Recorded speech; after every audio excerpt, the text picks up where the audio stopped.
முதுகலை ஆசிரியர் தேர்வுக்கு தயாராகி வரக்கூடிய உங்கள் அனைவருக்கும் என்னுடைய இனிய வணக்கம். ஸோ ஒரு வழியாக நம்ம சைக்காலஜியோட கடைசி டாபிக் வந்துட்டோம். மொத்தம் 3 சாப்டர் தான். நான் இதுக்கு முன்னாடி 4ன்னு சொல்லியிருந்தேன். ஆனால் உளவியல் பொறுத்த வரைக்கும் 3 சாப்டர் தான் இருக்குது. மற்ற 5ம் எஜுகேஷ்னல் மெத்தடாலஜி அடிப்படையாக வச்சும் ஜிகேவை அடிப்படையாக வச்சும் கொடுக்கப்பட்டிருக்கு. ஸோ இதோட நம்ம இன்றைக்கி பார்க்குற இந்த ஒரு 2 டாப்பிக்கோடு நம்ம வந்து கல்வி உளவியல் அந்த பகுதியை முடிச்சிடுறோம்.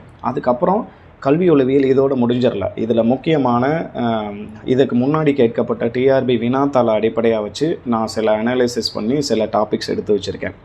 அந்த டாபிக்ஸை தனித்தனியாக வீடியோக்களில் நம்ம பார்க்க போகிறோம், ஒரு 5 நிமிஷம் வீடியோக்களில். ஏன்னா அந்த ஒரு டாப்பிக்லேருந்தும் நிறைய கேள்விகள் வந்து நமக்கு கேட்கப்பட்டிருக்கு. அதனால் அதை வந்து தனியாக பண்ண போகிறோம். அதே மாதிரி அடுத்த வீடியோவிலேருந்து கொஸ்டின்ஸு டெஸ்ட்டு ஒரு வீடியோவுக்கு கீழேயும் நிறைய டெஸ்ட்டு நம்ம கண்டக்ட் பண்ண இருக்கிறோம், ஆன்லைன் டெஸ்ட்டு மூலமாக. ஸோ தொடர்ந்து நம்ம சேனலில் ஃபாலோ பண்ணுங்கள். இதுக்கப்புறம் வர்ற எல்லா வீடியோஸுமே ரொம்ப முக்கியத்துவம் வாய்ந்ததாக இருக்கும் இதிலிருந்து. ஸோ தொடர்ந்து ஃபாலோ பண்ணுங்கள். உங்கள் தேர்வுக்கு நல்ல விதமாக தயாராக என்னுடைய வாழ்த்துக்கள். இப்போது பாடத்துக்குள்ளே போகலாம்.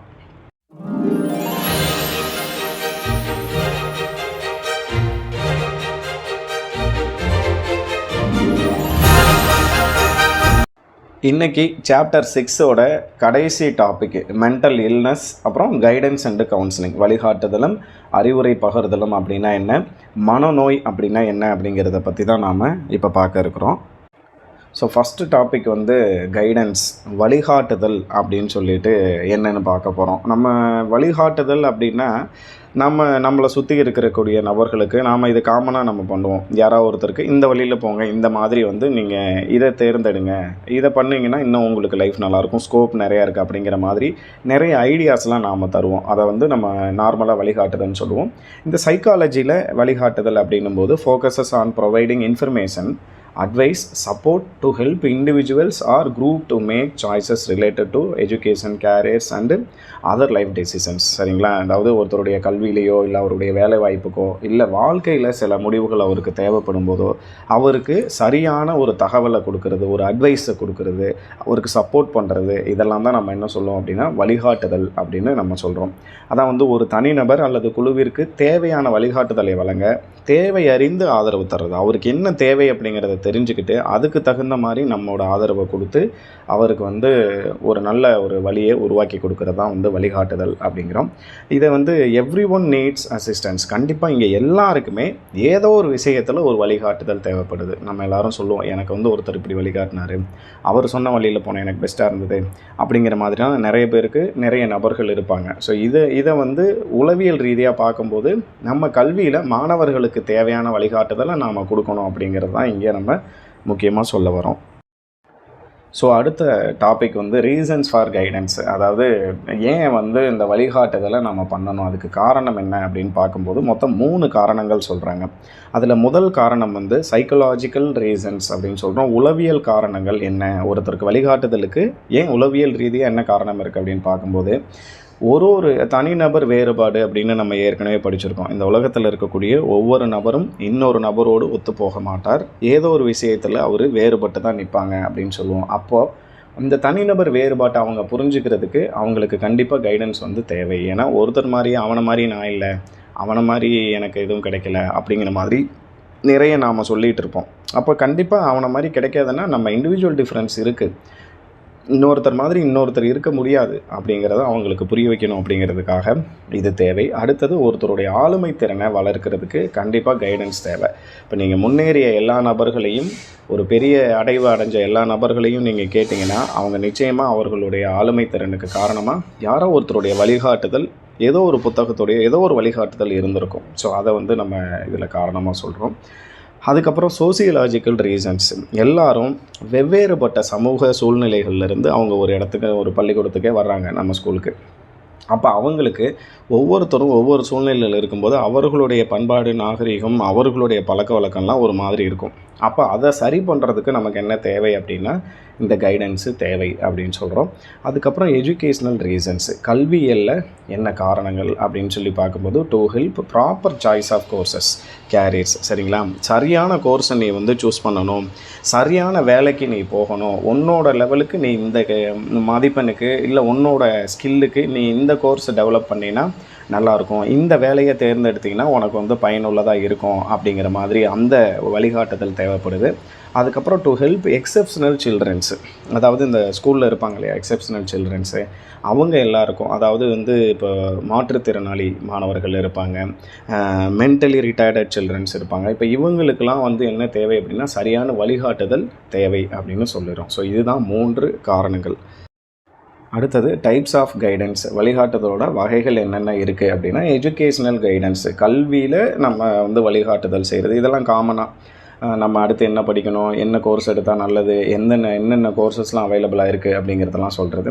அதுக்கடுத்து வொகேஷ்னல் கைடன்ஸ், படித்து முடித்த நபருக்கு இந்த வொகேஷ்னல் கைடன்ஸ் தேவை, என்ன படித்தா என்ன வேலைக்கு போகலாம், இந்த டிகிரியை முடிச்சுட்டு இந்த +2 முடிச்சுட்டு போகிற பையனுக்கு அடுத்தது என்ன படிக்க வைக்கலாம் அப்படிங்கிற மாதிரி சொல்கிறது வந்து வொகேஷ்னல் கைடன்ஸ்.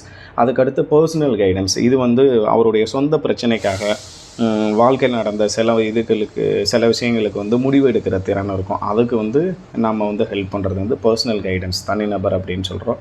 அதுக்கப்புறம் சோசியல் கைடன்ஸ், ஒரு சமூகத்தில் எப்படி நடந்துக்கணும், இந்த சமுதாயம் எப்படிப்பட்டது அப்படிங்கிறதெல்லாம் அவங்களுக்கு சொல்லிக் கொடுக்குறது வந்து சோசியல் கைடன்ஸ் அப்படின்னு சொல்கிறோம். அதுக்கப்புறம் ஹெல்த் கைடன்ஸ், வந்து உடல்நலத்தை நீ பேணி பாதுகாச்சுக்கணும், அதுக்கு வந்து உனக்கு என்ன பண்ணணும் அப்படிங்கிறத வந்து நாம் சொல்லுவோம், இதெல்லாம் இந்த பழக்கம்லாம் இருக்கக்கூடாது, இந்த மாதிரி தன் சுத்தம் வேணும் அப்படிங்கிறதெல்லாம் நாம் சொல்கிறது வந்து ஹெல்த் கைடன்ஸ் அப்படின்னு சொல்கிறோம். ஸோ இதெல்லாம் வழிகாட்டுதலோட ஒரு சில வகைகள்.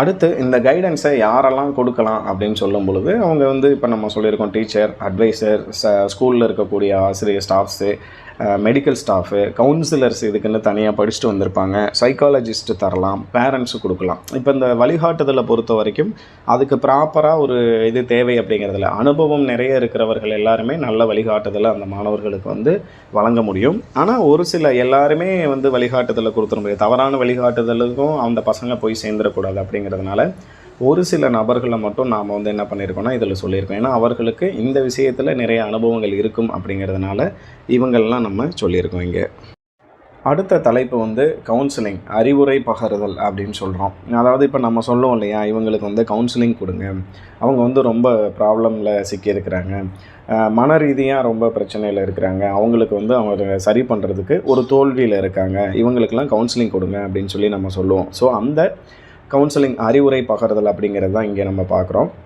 இது என்னென்னா இது ஒரு specialised service of guidance, it is an enabling process. நம்ம இது வந்து வழிகாட்டுதல் மாதிரி தான், ஆனால் ஒரு ஸ்பெஷலானது. எப்படிப்பட்டது அப்படின்னா இது யாருக்கு ரொம்ப தேவையோ, ரொம்ப ஒரு நீடில் இருக்கிறவங்களுக்கு நாம் வந்து என்ன பண்ணுவோம் அப்படின்னா இந்த அறிவுரை பகருதெல்லாம் கொடுப்போம். அதான் சொல்லியிருக்கோம் இங்கே, ஒருவர் எதிர்கொள்ளும் மன ரீதியிலான சிரமங்களை தீர்க்க உதவி தேவைப்படுவோருக்கு ஆலோசனை வழங்குவது அப்படின்னு சொல்லிட்டு. அவங்களுக்கு இப்போ எல்லாருக்குமே வந்து அறிவுரை பகருதல் இருக்காது.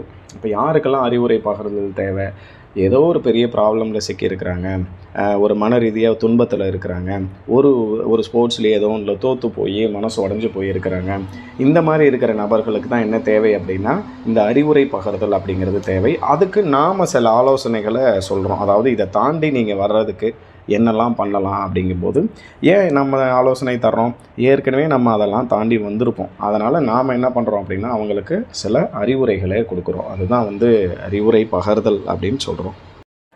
அடுத்தது இந்த அறிவுரை பகருதல், கவுன்சிலிங் ஏன் தேவை, நீடு ஃபார் கவுன்சிலிங் அப்படின்னு பார்க்கும்போது பர்சனல் டிஃபிகல்ட்டிஸ், தனக்குள்ளே நிறைய பிரச்சனைகள் இருக்கும், அதெல்லாம் அவர் வந்து எதிர்கொள்கிறதுக்கு கண்டிப்பாக அவருக்கு கவுன்சிலிங் வேணும். வெளியே சொல்லாமல் இருப்பாங்க, புரியாமல் இருக்கும். ஸோ அந்த மாணவர்கள்லாம் நம்ம பார்த்துருப்போம், அவங்களுக்கு அந்த ப்ராப்ளம் விட்டு எப்படி வரதுன்னு தெரியாது. ஸோ அதுக்கெல்லாம் என்ன தேவை அப்படின்னா நாம் வந்து கவுன்சிலிங் கொடுத்து தான் ஆகணும். நீட் மோர் எக்ஸ்பீரியன்ஸ், அவங்களுக்கு நிறைய எக்ஸ்பீரியன்ஸ் வேணும். இப்போ நம்ம கவுன்சிலிங் மூலமாக நாம் என்ன பண்ணுவோம், நம்ம இதுக்கு முன்னாடி நாம் சந்தித்த அனுபவங்கள்லாம் அந்த மாணவர்களுக்கு சொல்லுவோம். நம்ம எல்லாருமே வகுப்புலேயே அப்படி பேசியிருப்போம், இதுக்கு முன்னாடி நாங்களாம் அப்படி இருந்தோம் அந்த காலத்தில் அப்படிங்கிறதெல்லாம் சொல்லுவோம் இல்லையா. ஸோ அதெல்லாம் வந்து அனுபவத்துக்காக அவங்களுக்கு கவுன்சிலிங் கொடுக்குறதுல ஒரு வகை. அதுக்கு அடுத்து பார்த்தோன்னா உண்மையாகவே பசங்களுக்கு சில ப்ராப்ளம்ஸ் இருக்கும். இப்போ மாணவர்களுடைய உண்மையான பிரச்சனை ஒரு வகுப்பில் தெரிஞ்சால் தான் அவர்களுக்கு நல்ல ஒரு கற்பித்தலை நாம் மேற்கொள்ள முடியும்.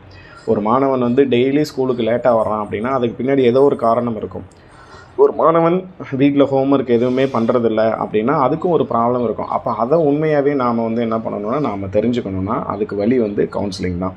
அதுக்கப்புறம் நிறைய சஃபர்ஸ், அவங்களுக்கு நிறைய துன்பங்கள், நிறைய கஷ்டம் இருக்கும். ஒரு பையனுக்கு அவன் வந்து சொல்ல முடியாமல் இருந்திருக்கலாம்.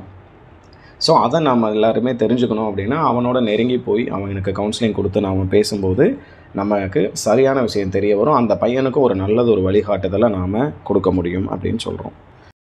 அடுத்தது ஒரு கவுன்சிலிங் கொடுக்கும்போது என்ன முறையை நம்ம ஃபாலோ பண்ணணும், ப்ரொசீஜர் என்ன அப்படின்னு சொல்லும்போது இதை நமக்கு வகுத்து கொடுத்தவர் வந்து வில்லியம்சன் அப்படிங்கிறவர். இந்த கவுன்சிலிங்னு பேர் வரும்போது இவரோட பேர் ஞாபகம் வந்துடணும், வில்லியம்சன் அப்படின்றவர். இவர் வந்து என்னென்ன ஸ்டெப்ஸ் கொடுத்துருக்கிறாரு அப்படின்னா அனாலிசிஸ் அப்படின்னு ஒரு பிரச்சனை ஒரு கவுன்சிலிங் நாம் கொடுக்க போகிறோம், அதை பகுத்து பார்த்து நமக்கு தெரிஞ்சிருக்கணும் அப்படின்னு சொல்கிறோம். அந்த பிரச்சனையை பிரித்து பார்த்து என்னென்ன ப்ராப்ளம் இருக்குது அப்படிங்கிறதெல்லாம் எல்லா சைடில் இருந்தும் யோசித்து பார்த்து பண்ணணும். அதான் அனாலிசிஸ் அப்படின்னு சொல்கிறோம். அதுக்கப்புறம் சிந்தசிஸ், எல்லாத்தையும் தொகுத்து பார்த்து ஒரு முடிவுக்கு நாம் வரணும். அதுதான் அடுத்த ஸ்டெப்பு. அதுக்கப்புறம் டயக்னோசிஸ், என்ன பிரச்சனைங்கிறத இந்த பகுப்பாய்வு தொகுப்பாய்வு மூலமாலாம் நாம் கண்டுபிடிச்சிடணும். அந்த பையனுக்கு இதுதான் என் பிரச்சனை, அப்போ இதை மட்டும் நம்ம முக்கியமாக சரி பண்ணால் போதும் அப்படிங்கிறத நாம் இது பண்ணணும். அதுக்கப்புறம் ஸ்டூடெண்ட்ஸை பொறுத்த வரைக்கும் ப்ரோக்னாசிஸ் அப்படின்னு சொல்கிறோம், முன்கணிப்பு அப்படின்னு சொல்கிறது. அதாவது இந்த பசங்களுக்கு கண்டிப்பாக இந்த வயசில் இந்த மாதிரி ப்ராப்ளம் நிறையா வருங்கிறது நாமளும் கொஞ்சம் என்ன பண்ணிக்கணும் அப்படின்னா முன்கணிப்பு பண்ணிக்கலாம். ஒரு பர்டிகுலராக ஒரு அடலசன்ட் ஏஜில் இருக்கிற பசங்களுக்கு என்ன ப்ராப்ளம் வரும் அப்படிங்கிறத நாம் முன்கணிப்பும் பண்ணி வச்சுருக்குறோம் அப்படின்னு சொல்கிறோம். அதுக்கப்புறம் தான் என்ன பண்ணணும்னா அறிவுரை பகிர்தல் ஸ்டெப்புக்கு போகணும். ஸோ முதல்ல பகுத்து பார்த்து தொகுத்து பார்த்து என்ன பிரச்சனைன்னு கண்டுபிடிச்சி நாம் ஒரு முன்கணிப்பு அதை வந்து இதை சரி பண்ணலாம், இப்படிலாம் எடுத்துகிட்டு போகலாங்கிறத ரெடி பண்ணி வச்சுக்கிட்டு அதுக்கப்புறம் அந்த பையனுக்கு கவுன்சிலிங் கொடுக்கணும். இந்த கவுன்சிலிங் கொடுத்ததோடு நிறுத்திடக்கூடாது, தொடர்ந்து ஃபாலோ பண்ணணும். இப்போ எப்படி இருக்க, பரவாயில்லையா, ஓகேவா, சரி கொஞ்சம் கொஞ்சமாக சரியாக போயிடும் அப்படிங்கிற மாதிரி அவனை தொடர்ந்து ஃபாலோ பண்ணி அவன் சரியாகிற வரைக்கும் நம்ம பண்ணணும். கிட்டத்தட்ட ஒரு டாக்டரோட வேலை தான். ஒரு டாக்டர் என்ன பண்ணுவார், என்ன பிரச்சனைன்னு கண்டுபிடிச்சி டயக்னோஸ் பண்ணி அதுக்கப்புறம் அது வந்து நமக்கு சொல்லி அதுக்கு மருந்து கொடுத்து தொடர்ந்து ஃபாலோ வந்து பார்த்துட்டு போங்க, அடுத்த வாரங்கள் வந்து பாருங்கன்னெலாம் சொல்லுவாங்கள்ல, அதே ப்ரொசீஜர் தான் இங்கேயும் சேம். இதை கொடுத்தவர் வந்து வில்லியம்சன். அடுத்தது டைப்ஸ் ஆஃப் கவுன்சிலிங், அறிவுரை பகிர்தலோட வகைகள் என்னென்ன அப்படின்னு சொல்லி பார்க்கும்போது மொத்தம் 24 வகையான அறிவுரை பகிர்தல் இருக்குது. ஆனால் நம்ம இங்கே ஒரு முக்கியமான ஒரு 3 இல்லைனா 3 தான், அதுக்கப்புறம் ஒரு 2 பிரிவாக பிரிச்சிருக்கிற மொத்தம் ஒரு 4 தான் பற்றி நம்ம இங்கே பார்க்க போகிறோம். ஸோ இந்த முதல் அறிவுரை பகிர்தல் வகை வந்து டைரக்டிவ் கவுன்சிலிங் அப்படின்னு, இதை அறிமுகப்படுத்தினவர் வந்து வில்லியம்சன். நான் ஏற்கனவே சொல்லியிருக்கேன், கவுன்சிலிங்னா வில்லியம்சனோட பேரை ஞாபகம் வச்சுக்கோங்க அப்படின்னு சொல்லிட்டு. ஸோ இது என்ன அப்படின்னா இது நேரடி அறிவுரை பகிர்தல். அதாவது அந்த அறிவுரை சொல்கிறவரும், இப்போ நாம் கவுன்சிலர்னால் நாமளும் அந்த அறிவுரை கேட்டுக்கிற பையனும் நேரடியாக சந்தித்து அவங்களுக்குள்ளே வந்து இந்த அறிவுரை பகிர்தல் நடக்கும். அதுதான் நேரடி. நெறிப்படுத்தும் அறிவுரை பகிர்தல்னு இதுக்கு இன்னொரு பேருக்கு, நேரடி அறிவுரை பகிர்தல்னும் இதை ஒரு பேரில் சொல்லுவாங்க. அதுக்கடுத்து நான் டைரக்டிவ் கவுன்சிலிங், இது வந்து நேரடியாக 2 பேருமே மீட் பண்ணிக்காமல் மறைமுகமாக நடக்கக்கூடிய கவுன்சிலிங். நம்ம வந்து இதை அறிமுகப்படுத்தினர் வந்து கார்ல் ரோஜர்ஸ். இது வந்து மறைமுகமாக நடக்கும் அப்படின்னா என்ன பண்ணுவாங்கன்னா, நேரடி தொடர்பு இல்லாமல் ஒரு தகவல் மூலமாக இல்லை எழுத்துக்கள் மூலமாக இல்லைன்னா இப்போல்லாம் வந்து நம்ம செல்ஃபோன் மூலமாக அந்த வாட்ஸ்அப் மூலமாக இந்த மாதிரிலாம் பண்ணுறோம். ஸோ இந்த மாதிரி ஒரு சிலதை வந்து மறைமுக தகவல் மூலமாக நாம் வந்து நெறிப்படுத்துறதுக்கு பேர் வந்து நான் டைரக்டிவ் கவுன்சிலிங் அப்படின்னு சொல்கிறோம். இதுக்கு முன்னாடி நாம் பார்த்த டைரக்டிவ் கவுன்சிலிங் வந்து கவுன்சிலிங் கொடுத்துறவர் தான் மையமாக இருப்பார். அதாவது இப்போ நான் கவுன்சிலிங் கொடுக்குறேன்னா நான் வந்து சொல்கிறது தான் அங்கே முக்கியமாக இருக்கும், என்ன அடிப்படையாக வச்சு தான் அங்கே கவுன்சிலிங் நடக்கும். ஆனால் இந்த மறைமுகத்தில் வந்து யார் கவுன்சிலிங் எடுத்துக்கிறாரோ அவரை மையமாக வச்சுருக்கோம், அந்த பையனை மையமாக வச்சுருக்கும். இதுதான் 2க்குமான வித்தியாசம், புரிஞ்சுக்கணும். அதுக்கு அடுத்தது எக்லெக்டிக் கவுன்சிலிங் அப்படின்னு சொல்கிறோம், பொதுநிலை அறிவுரை அப்படின்னு சொல்லுவோம், இல்லைனா இதை வந்து சமரச முறைன்னு சொல்லுவோம். இதை வந்து அறிமுகப்படுத்தினவர் வந்து FC தான் அப்படிங்கிறவர். இது என்ன அப்படின்னா இதுக்கு முன்னாடி இருக்க 2ஐயும் கலந்தது. அதாவது கவுன்சிலிங் கொடுக்குறவருக்கும் முக்கியத்துவம் இருக்கும், கவுன்சிலிங் வாங்கிக்கிறவருக்கும் முக்கியத்துவம் இருக்கும். இது 2ம் சேர்ந்து டைரக்டிவ் நான் டைரக்டிவ் 2ம் சேர்ந்து சமமாக பயன்படுத்துறதுனால இது வந்து பொதுநிலை அல்லது சமரச முறை அப்படின்னு இதை வந்து சொன்னாங்க. அதுக்கப்புறம் கடைசியாக இது வந்து தனியாக பிரிவு, இது தனிநபருக்கு கவுன்சிலிங் கொடுக்கறது, குழு அறிவுரை பகிர்தல் அப்படிங்கிற 2 முறையும் நம்ம இருக்குது. தனிநபர்னால் ஒரு தனிநபரை தனியாக கூப்பிட்டு வச்சு அவருக்கு கவுன்சிலிங் பண்ணுறது. குழு அறிவுரைனா மொத்தமாக மாணவர்கள் ஒன்றா சேர்ந்து ஏதோ ஒரு பிரச்சனை பண்ணியிருப்பான், இல்லை ஒரு ப்ராப்ளமேட்டிக்கில் சிக்கியிருப்பான். அப்போ அவங்களுக்கு நாம் வந்து கூப்பிட்டு ஒரு அறிவுரை பகிர்தல் வந்து குழு அறிவுரை பகிர்தல் அப்படின்னு நம்ம சொல்கிறோம். இந்த கவுன்சிலிங் முறையில் என்ன குறைகள் இருக்குது, ஒரு சில குறைகள் அப்படின்னு பார்க்கும்போது, முதல்ல சர்வாதிகார முறையாக இருக்குது. இந்த டைரக்டிவ் மெத்தட்னு நாம் சொன்னதுலலாம் பார்த்தோம்னா, அறிவுரை யார் சொல்கிறாரோ அவர் மையப்படுத்தி இருக்கும். அப்போ என்ன பண்ணுவாங்கன்னா, மாணவர்களோட குறை வந்து அங்கே கேட்க முடியாது. இவர் என்ன சொல்கிறாரோ அதை மட்டும்தான் அவன் வந்து செய்கிற மாதிரி இருக்கும். அதுதான் அடுத்த பாயிண்ட்லேயும் சொல்லியிருக்கோம். அறிவுரை பெறுபவர் வந்து தன்னிச்சையாக செயல்பட முடியாது. இப்போ நான் வந்து எனக்கு ஒருத்தர் அறிவுரை சொல்கிறாரு, நானாக யோசித்து ஏதாவது ஒரு விஷயம் செய்யலாம் அப்படின்னா கண்டிப்பாக முடியாது. அவர் சொல்கிறவர் என்ன சொல்கிறாரோ அதை அப்படியே கேட்டு ஃபாலோ பண்ணுற மாதிரி இருக்கும். அதுதான் வந்து இதில் இருக்கக்கூடிய ஒரு பெரிய ப்ராப்ளம். இது ஒரு சர்வாதிகார முறை அப்படின்னு அதனால தான் சொல்கிறோம். அவங்க சொல்கிறத நம்ம கேட்டுட்டு போக வேண்டிய சூழலில் இருக்கும். அதே மாதிரி புதிய கற்றல் ஏற்பட வளர்ச்சி கூறுகள் தோன்றிடலாம் வாய்ப்பில்லை. ஏன்னா நம்ம வந்து ஒருத்தர் சொல்கிறத அப்படியே கேட்டுட்டு போகிறோமே தவிர, அவர் சொல்கிறத அப்படியே ஃபாலோ பண்ணுவோம். புதுசாக நாம் எதையும் ட்ரை பண்ணிட மாட்டோம். இதை வந்து சரி பண்ண இப்படிலாம் போகலாம், இந்த மாதிரி நம்ம டெவலப் பண்ணிக்கலாம் அப்படிங்கிறதெல்லாம் போக மாட்டோம். ஸோ அதனால் இதெல்லாம் இதில் இருக்கக்கூடிய குறைகளாக பார்க்கப்படுது. ஸோ இதோட நம்ம இந்த சைக்காலஜி 3 சாப்டர் கம்ப்ளீட் பண்ணிட்டோம். அடுத்த வீடியோவிலேருந்து நாம் வந்து கொஸ்டின்ஸ் ரெகுலராக இந்த 3 சாப்டர்லேருந்தும் கொஸ்டின்ஸ் கொடுக்க போகிறோம். அது மட்டும் இல்லாமல் புதுசாக அந்த மைண்ட் மேப் மாதிரி போட்டு அந்த டாப்பிக்லாம் நம்ம ஒரு டாபிக் தனித்தனியாக டிஸ்கஸ் பண்ண இருக்கோம். தொடர்ந்து ஃபாலோ பண்ணுங்கள். நன்றி.